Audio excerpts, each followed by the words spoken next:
Good evening, everyone. I hope that you had an enjoyable Mother's Day.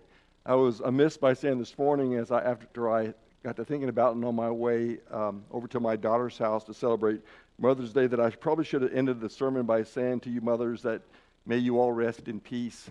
But I wasn't quick enough to think about that in the midst of the sermon. I did have a couple of mistakes that I made in the sermon that I became aware of afterwards. One, when I was talking about Lois and Eunice, I quoted 2 Timothy, the first chapter in verse 5, but I think on the PowerPoint it said maybe 2 in verse 15 or 1 in verse 15. And so one of our brothers came to me and said, hey, you that verse didn't say that. I said, what verse are you talking about? He goes, well, verse 15. I said, well, I didn't quote verse 15. I quoted verse 5. He goes, well, that's not what you had on the board, on the thing up there. I said, okay, I messed up that one then. And then I said that Solomon had, 600 or 300 wives and 600 concubines, when it was 700 wives and 300 concubines. But you know what? It's a bunch of women, for sure. Yeah, I mean, that guy was tough just in that area. Anyway, mothers are incredible people.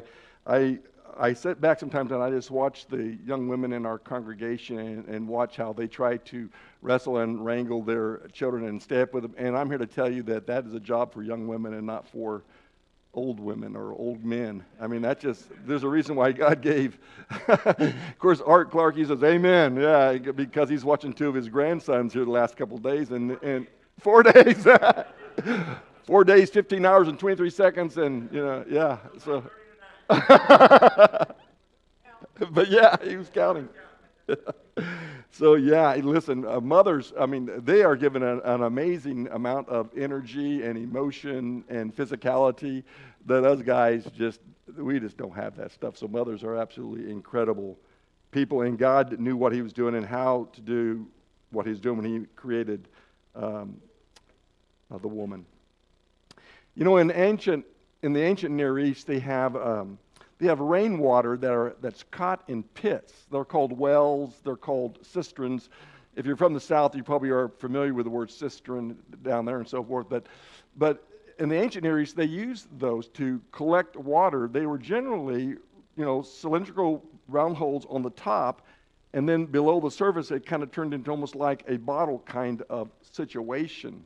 And they would catch the water in it. Well, it was one such pit that Joseph is thrown into. His brothers have such a hate for Joseph because of his dreams, maybe because Jacob seemed to favor Joseph in a lot of ways. Maybe it's because of the coat of many colors, or the varied colored coat. Whatever it was, there was something about Joseph that his brothers despised. And so when they saw Joseph on the way to come to them, his father had sent him out to his brothers. They saw him from a distance, and they collectively got together and they decided, here's what we're going to do with Joseph. When that dreamer comes, we're going to kill him. That's what they said. We're going to kill him. And Reuben said to him, no, let's not kill him. Let's throw him into one of these wells here, with one of these pits here.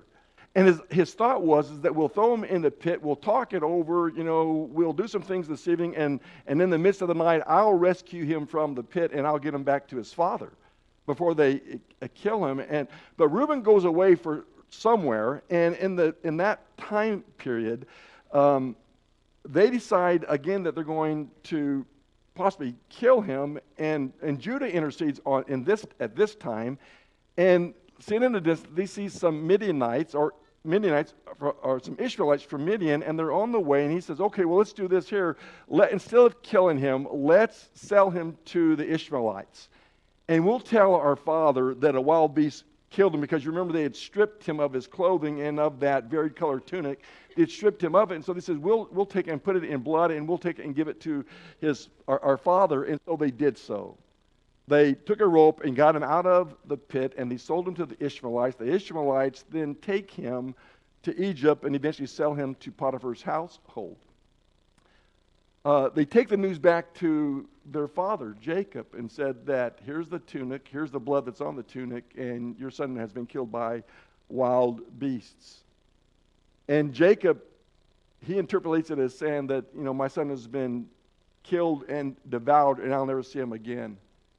And it says that he goes into grieving, and he says, I'm going to grieve until I see him again, not on this side of the earth. He was so brokenhearted over that. What is not said about in the history is that Joseph had been pleading from the pit. I don't know what he was saying, but he's pleading with his life. And the reason why we know this is because over in Genesis, the 42nd chapter, and verse 21, his brothers later on are talking about this, and they said, truly we are guilty concerning our brother because we saw the distress of his soul when he pleaded with us, and yet we would not listen. At some point in our lives, I think all of us, sometimes because of our own fault and sometimes by no fault of our own, we find ourselves in a pit or in a cistern where there is a tremendous amount of discouragement, loneliness, rejection, isolation. A lot of those things can come about. So Joseph, he experienced one of those pit moments in his life through no fault of his own.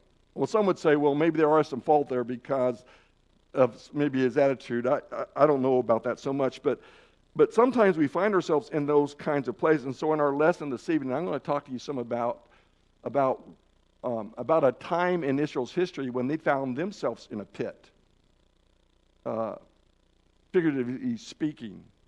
And then I'm going to share with you some ways to get out of that pit once we find ourselves there, okay? Now, with Joseph, he is rescued by the Ishmaelites. But the children of Israel, when they find themselves in this pit, they're going to be rescued by Gideon. He's going to help them out of the pit, and he's going to do so by faith. Now, Gideon was a man who stood firm when discouraged. The nation had forsaken God. They had turned their backs on God, but not Gideon. Gideon stayed faithful. Now, he's a young man. He's the smallest of the clans, and he's very young, but still he is standing by his faith, and he, to a large extent, is standing strong, and he's standing out kind of like a star on a moonless night. And he becomes an exceptional example of what it means to stand firm and to stand strong when you're in a pit or when you are down. And so that's what we're going to be looking at this evening. And I think we can start by talking about, well, how do you get into this well of discouragement? How did Israel get into it? And we can do so, I think, by looking at some of their physical history and then look at some of their spiritual history. And so if you will, open your Bibles to Judges chapter 6.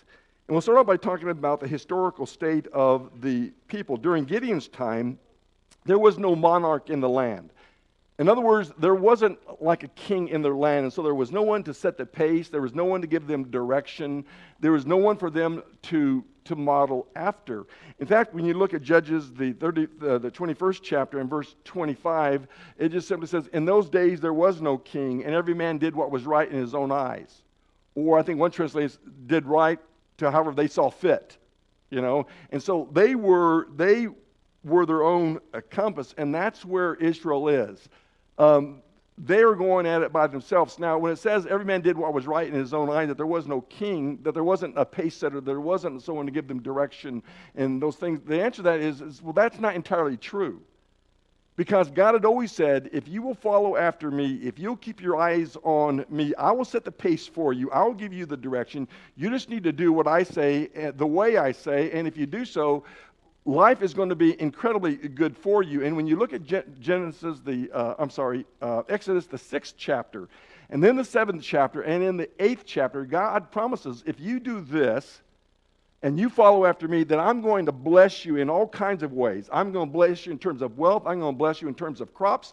I'm going to bless you in terms of flocks. I'm going to bless you in every way that you can possibly imagine. But if you don't follow me, then it's really going to go bad for you. In fact, he goes so far as to say that I'll destroy you as a nation. I raised you up not because you were a great people or because you were better than other people. I did so because I chose to do so. I've chosen for you to be a light among the nations, but these people are obstinate kinds of people, and they turn their backs on God. And they did what was right in their own eyes. And the word that you might put here for that is situation ethics. Situation ethics decides what the moral climate is going to be. And so when God is taken out of things, a moral vacuum happens. And that moral vacuum is going to be replaced by something. And for more times out of any, man usually decides what is going to go in that vacuum. They decide what the standard is going to be. They decide what the moral conduct is going to be. They decide what the pole star is going to be. We, as humans, we decide what should go in that vacuum. And it always turns out bad. It never turns out good. And that's what had happened in Israel. They had turned away from allowing God to navigate them through life, and now they're doing it on their own. And so situation ethics becomes a major part of their lives, and the result of that is that it's not any wonder that their ethical judgments were weighed with a thumb on the scale.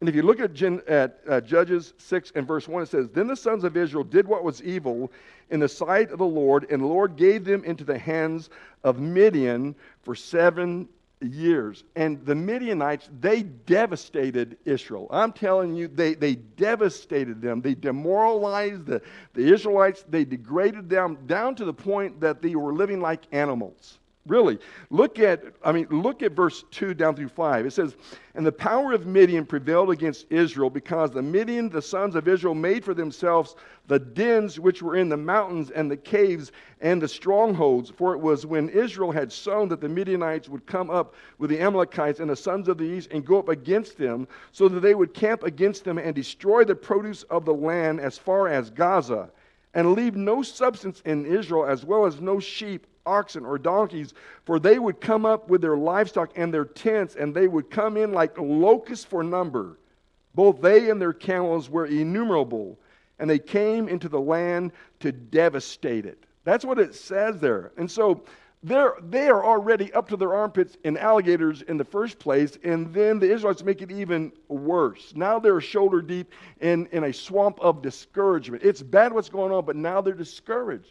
And they're so discouraged that they're not living in towns. They're not living in good places. And these places that God had given them, He had given them vineyards. He had given them orchards. He had given them houses. He had given them cisterns that they had not hewn. He gave everything to them, and now it's all taken away from them, and they're living in holes. They're living in caves. They're living out in the open. They're camping now. It's really bad for them, and it's all because they decided to go their own way, and now they're extremely discouraged.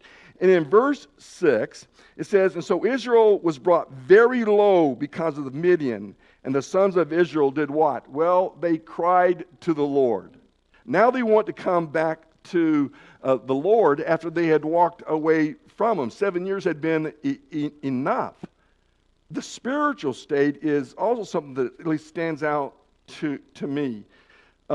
Look at verse 24. Well, don't look at verse 24, because there is a verse 24, but it's not there. The spiritual state is a lot like what Jesus said over in Matthew, the 6th chapter, and verse 24. There He says, "No man can serve two masters.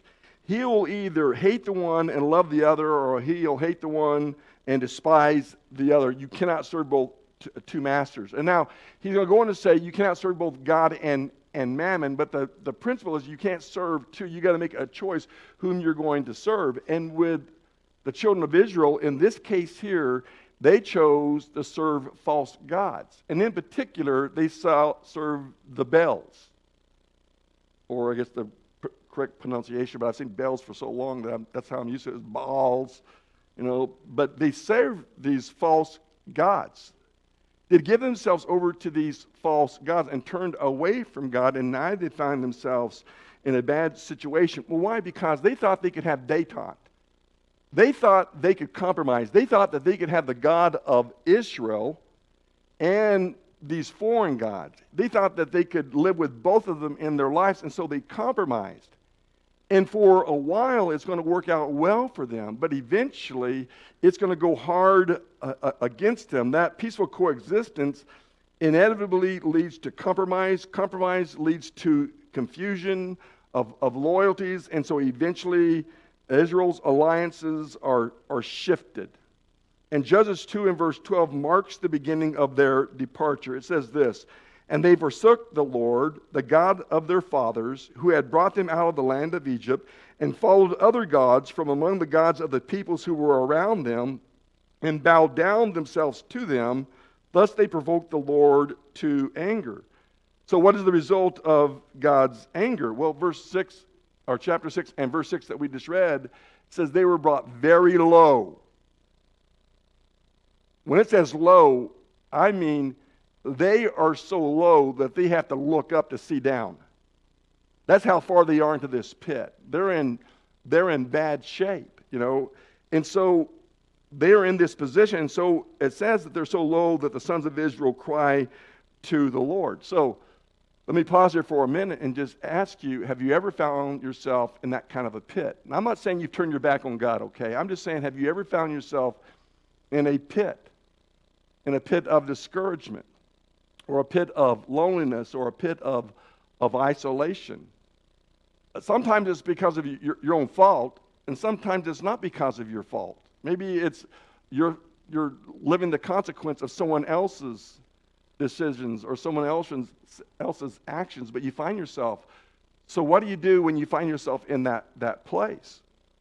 I'm talking about a view from the well. When you're in the well, how do you see things? Well, the psalmist said over in Psalm 121 and verses 1 through 4 says this: I will lift up my eyes to the mountain. From whence shall my help come? My help comes from the Lord who made heaven and earth. He will not allow your foot to slip. He who keeps you will not slumber. Behold, he who keeps Israel will neither slumber nor sleep. So what is that saying to us? Well, it's saying that when we are down, we need to be looking up. And where we need to be looking up is we need to look up to God, because God's not one who takes a rest. Human beings, we get wore out. We get wore out by people, okay? We get drained by people, but he says God is not like that. God is a God who never sleeps. He stays awake, and he's aware of his children. He's aware of those who are his people. And so like the psalmist says, from whence comes my help? I'm going to look to the mountains, from whence comes my help? And he says, my help comes from the Lord. So what is that telling us? Well, what that's telling us is that when we find ourselves in a pit, when we have a view from the well, we need to be looking up. Israel, you know, say what you want about them, they knew where to look. Even when they're in the lowest part of the pit, they at least knew where to look. And that's important to know. As far down as they had went, they knew what to do about that. So how do you get out of this well of discouragement? Well, there are 5 things that you can think about, or I want you to think about this evening, okay? And I can move through them fairly quickly. 5 principles that emerge in the account of Israel's deliverance. They think of them as like ropes that are being dropped to them so they can come out, get out of the pit, okay? The first rope with this is they need to openly acknowledge what caused their condition. Israel has to be honest with themselves. Through an unnamed prophet, God gave Israel a direct answer regarding what had caused them to fall into the well. Look at chapter 6, verse 10 now. And I said to you, I am the Lord your God. You shall not fear the gods of the Amorites in whose land you live, but you have not obeyed me. So what caused them to go into the pit? Well, the word is disobedience. They were disobedient. And so by owning up to their sin, the Israelites, they're taking the first step to getting out of the pit. They had to acknowledge that they had something to do with what has happened around them. And so by owning up to that, they're going to take the first step to climbing out of the pit. However, not all who stumbled into the pit were there because of disobedience in Israel. In other words, there were people there in Israel that found themselves being oppressed by the Midianites at no fault of their own. Gideon is an example of that. Gideon had not been disobedient. Gideon was faithful, and I'm sure there are others as well as Gideon who were faithful as well. They had not been disobedient, but they find themselves suffering because of those very things, the nation around him. But Gideon's a human, and he's a young man, and so even for him, discouragement starts to creep in on him. And he's starting to wonder what's going on, and he can't reconcile that. He can't reconcile what is happening to him and his faith. He is staying faithful, and yet he's still suffering. And so he's wondering, what's the deal here? Well, in Genesis 6 and verse 13 it says, "Then Gideon said to the angel of the Lord, 'O my Lord, if the Lord is with us, why then has all this happened to us? And where are all his miracles which our fathers told us about, saying, Did not the Lord bring us up out of Egypt? But now the Lord has abandoned us and given us into the hand of Midian.'" So almost with a mandate of hope, the Lord is going to get Gideon on his side because he's going to be on Gideon's side. And so from verses 36 through 40, Gideon is willing to go with God, but he wants to test God. He's a little bit like Thomas. Remember Thomas? Thomas said, after the Lord had resurrected, he said, "I will not believe that he is alive until I place my hand in his side." Okay? So he wanted some evidence, okay? He is no different than those other guys, by the way, either. Because all those other guys saw Jesus too, and that's why they believed. Okay, so if they'd been absent, I don't know if they'd been a lot different than James was, but that's neither here nor there. We're talking about Gideon. So Gideon wants to know, is God on my side here? And so he says, I want to test you. And so remember the fleece? And so Gideon says to him, "I'm going to set a fleece out, and if it's wet in the morning, but everything is dry around it, then I'll believe." And so he wakes up in the morning, and the fleece is wet enough that he can wring some water out of the thing into the bowl. But around the ground, it's dry. And then he said, "Okay, be patient with me, but one more thing, and that is, let the fleece be on the ground, and yet it will be dry, but the ground around will have dew all around it." So he wakes up in the morning, and sure enough, the fleece is dry, and the ground is wet all around it. So now Gideon's in. Now Gideon is willing to place his faith completely into God, but he looks at himself and he says these words in verses 14 through 16. He says, "Go in your strength and deliver Israel from the hand of Midian." He's testing him now. He says, that's later on that he tests him, but he says these words. He says, "Go in your strength, deliver Israel from the hand of Midian. Have I not sent you?" And he said to him, "O Lord, how shall I deliver Israel? Behold, my family is the least in Manasseh, and I am the youngest in my father's house." But the Lord said to him, "Surely I will be with you, and you shall defeat Midian as one man." So the first rope to getting out of this well is acknowledgement. Acknowledgement of what got you into the pit in the first place. And in Israel's case was their disobedience. And Gideon is suffering the consequences of other people's obedience, but God calls him, and he calls him, the youngest man, to deliver Israel from Midian. Here's a second rope. I probably should say this. I have it in my notes. Sometimes it's not our faults.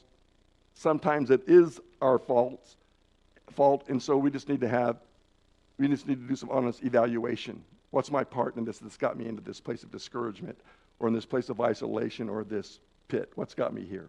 Be honest with that. Here's a second rope of getting out of the well. Focus directly on the Lord and not on the odds against you.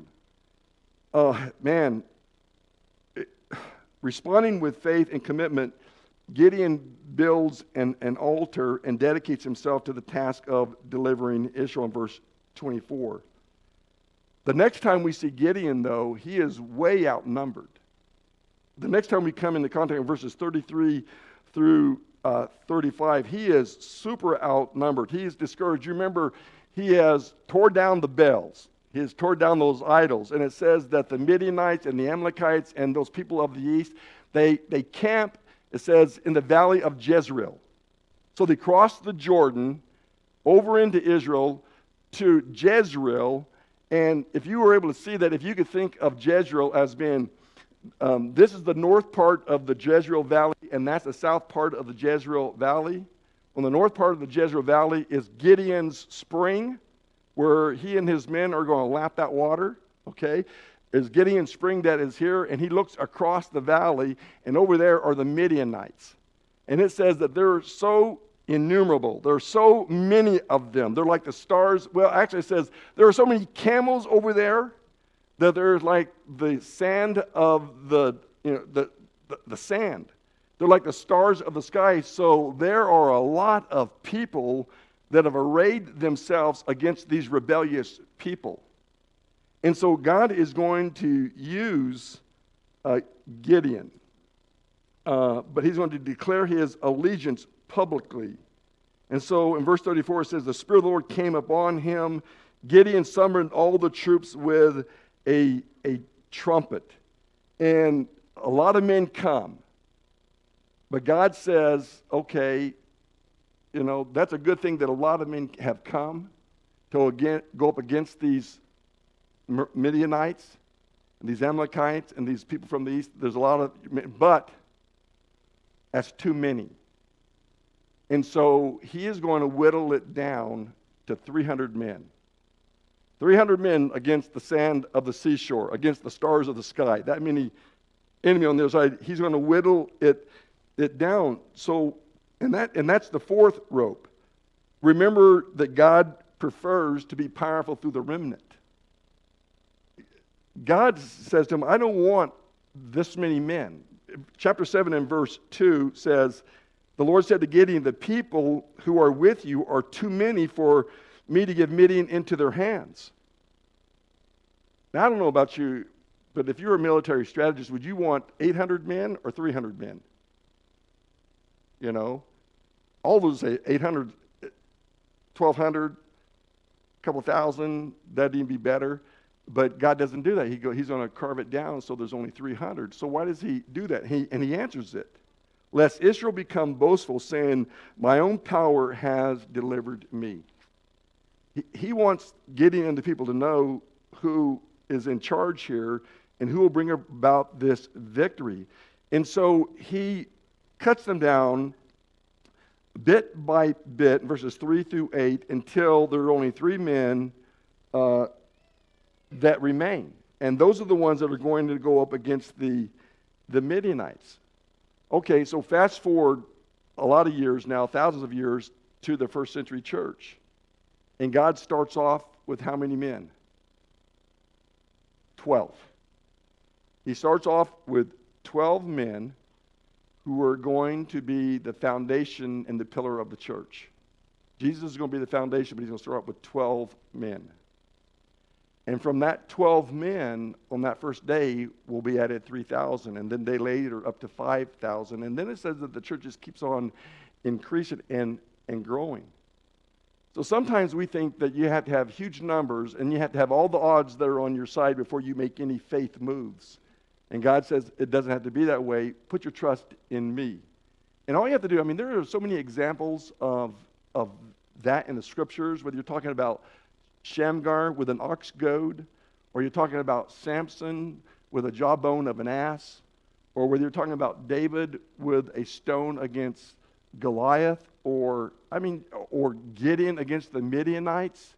There are so many examples of where the odds are not in our favor, except for the fact God is on our side. And that's why God wants them to know that I'm on your side. I don't want you to think that you're going to win. You're going to win a victory here. But I don't want you to think you won a victory because you're bigger and braver and stronger than that army on the other side of the valley. You're going to win that victory because I'm going to make that happen. And so he makes it happen. And you remember, he takes his servant and they go down and they sneak over to the camp of the Midianites. And God says, I'm going to show you something over there. You need to go over there. And by the time you're done being over there and you come back, you're going to know you have the victory. So remember, he and his servant goes over and they listen to a couple of the Midianites talking at camp. And one of them says to the other, I had a dream that a big giant bush come rolling off the hill in fire, and it ran into the tent and tumbled the tent over and caught it all on fire, and it was bad. And I know what this dream is about. This dream, the other guy says, that's about this Gideon guy over there and those Israelites. And he's talking about them coming over and destroying us. And it went like, ding, and Gideon's got his answer, and he goes back with faith now and with belief that 300 men are going to go over there and they're going to take out the Midianites. And that's exactly what happens. Then there's the fifth rope. of getting out of the well, and it is, do not accept the glory after God uses your life. So Gideon and those 300, they go over and they defeat the Midianites and the Amalekites and those people of these. They defeat them. They rout them, okay? And the result is the people say to Gideon, rule over us, both you and your son, also your son's son, for you have delivered us from the hand of Midian. They're gonna make him like a king. And his answer to them shows his unselfishness, and he says, I will not rule over you, nor shall my sons rule over you. The Lord shall rule over you. He refocuses them back. Gideon is a wise man. He's a young man, but he's a wise man, and he's a man full of faith, because it'd been really heady for him after this defeat to allow them to make him something, and to say, and we will let your posterity rule over us as well. Your sons can rule over us. Kind of like what they did for kings years ago, when you just follow the bloodline up. If you go to the kings of England, you can see the bloodline just go up. It's not because they're smarter or better or anything else. They just were the right blood. And that's what these people were saying about Gideon. And Gideon says, Gideon is a humble man, and he knows, no, that's not where we're going here. I'm not going to rule over you. My sons are not going to rule over you. There's one who should rule over you, and that's going to be the Lord. The Lord needs to rule over you. He's the one that has given us the victory. I didn't give you the victory. God gave us the victory. And so we need to, I don't know if you're in a pit tonight or not. Okay, maybe you're in the pit, maybe you're not in the pit. But here's what I do know is that we need to prepare for moments when we might find ourselves in the well, viewing from the bottom up. We need to know that, but we need to fill up our faith bucket now so that we're ready for that time when it may come up on us and see down a long ways away. When I think about that, I think about how amazing an eagle's eyes are, or almost any raptor for that matter. On a clear day, an eagle can spot, a dead fish floating on the surface of water 5 miles away. I mean, they have super strong, they have like 12 power eyes. They're way strong eyes. And they can see that a long way off. Brian Culbertson, he used to be a falconer. And he's had gyrfalcons and peregrine falcons and a bunch of other kinds of birds like that. And I remember he and I used to go out to the sand flat or the salt flats in the East Bay, San Francisco East Bay. And we'd go out there, and he had a peregrine, and he would be wanting to trap a peregrine that's out there, and he would take a pigeon from his coop, and he'd take that pigeon out there, and he'd put a bird trap on it, a little net thing, and put that bird, and we would see this falcon so far, you couldn't even see him with your naked eye. He was way down there on a post. Actually on a high tower, and we'd be looking at it at binoculars, and we could see this dot of a thing out there. We knew it was that peregrine, and we'd put that bird way out here and put it on the ground, and then back away from that thing, and sure enough, that peregrine, clear from way down there, could see that little old dinky pigeon there, and would come all the way down there and nail that thing. And get trapped too, by the way. But and so Brian, he wouldn't fly his birds that he owned because he didn't want to lose them. So he just enjoyed flying birds that were wild out there and watched them do their thing. It's incredible. All I'm saying is they had great vision. So I've got off track here. I'm just saying that as Christians, we need to have vision. I mean, we need to have vision that can look all the way back to the days of Gideon. That's what I'm asking you to do, to look all the way back to the days of Gideon, when God did something amazing with the people by his own power. His people had walked away, but now they have come back. They've climbed the ropes back to God, and God took care of them. And we need to remember that when we're living our lives. We need to remember that God is always there for us. So I look to the mountain which comes my help, the Lord. He is there for me. He never sleeps. He never rests. He's always watching after me, and he's always watching after you. And that, I think, gives me great comfort as I think about what's going on in the world that is around me today. So may God bless you with the message. I don't know what's in your heart. I don't know if there's maybe something in your heart that you just want to share with the family here that we can pray with you about, or maybe you'd just like to respond to your faith and obey the gospel. This is your opportunity to do so. While together we stand and sing and give you that opportunity.